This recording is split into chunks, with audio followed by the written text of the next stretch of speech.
Welcome to Auditory Precision, and what we'll go over quickly is a Quicksin test.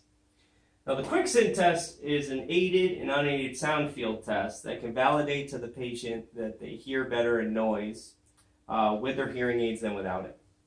There are other tests like hint and spin, and you should know them, but they're not as popular as the Quicksin. And the Quicksin will come as a computer program on a CD, and it'll walk you through everything. But to quickly go through it, I would have my patient sitting in a chair, and I'm going to have a speaker in front of him at 0 degrees and a speaker behind at 180. Now this is what's important. The speaker should be at eye level, about 1 meter from the patient. And we have to do each ear separately, and so I could have my speakers at 45 and 135 of the ear that we're testing, but to keep it easy, we'll do it this way. So my first one is speaker 1 or channel 1, and then I will also have speaker 2 or channel 2. And from what he's looking at, this will be my speaker. My speaker will be at 50 decibels and it will never change. And this is decibels HL, hearing level. Channel 2 will have another sound coming called for talk or babble. And this one, I will start at 25 dB HL and go up to 50. Okay. So, this is what I will do. In channel 1, or the speaker that is in front of him, that will stay at 50 decibels all the way down, I will be reading sentences, or the recorded speech will be reading sentences. And if you've been shadowing any specialists or audiologists, these might sound familiar. Dots of light betrayed the black cat.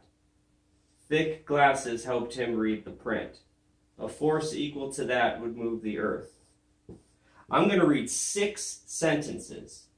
And the first sentence that I read, the for talk or babble or restaurant noise of the speaker behind him will be at 25, then 30, then 35, 40, 45, and then finally 50. So during my sentences, there will be 5 key words in the sentence. And in the first one, because my for talk or babble is pretty quiet, say he got all 5 key words. And then he still got 5. And then it started to get harder, so he missed one of the key words, so now 4. And then maybe he missed 2 of the 5 key words, so now he got a score of 3. And I'm going to add this up at the end. This gives me my signal-to-noise ratio score.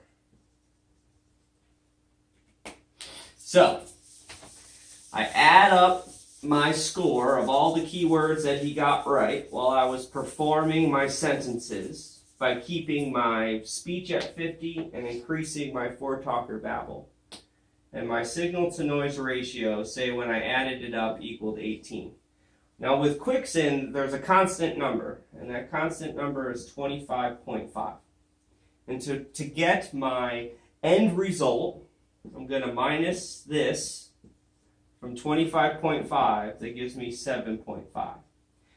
Now, this is sometimes considered the final score or the Quicksin score, sometimes the signal-to-noise ratio Quicksin score.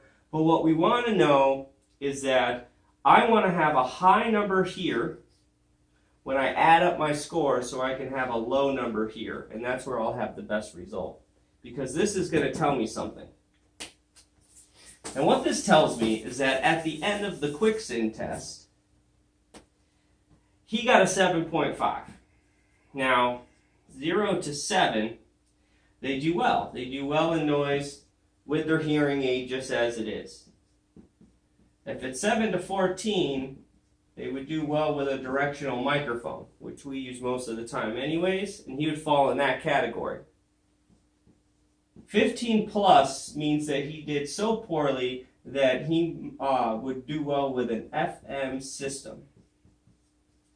And this is my final chart for my Quicksin. So again, when I'm doing my signal-to-noise ratio, I want to have a high score when I add up the keywords from the sentences. So when I subtract it from the 25.5, I can get a lower number So hopefully he'll just need a directional mic or maybe nothing at all.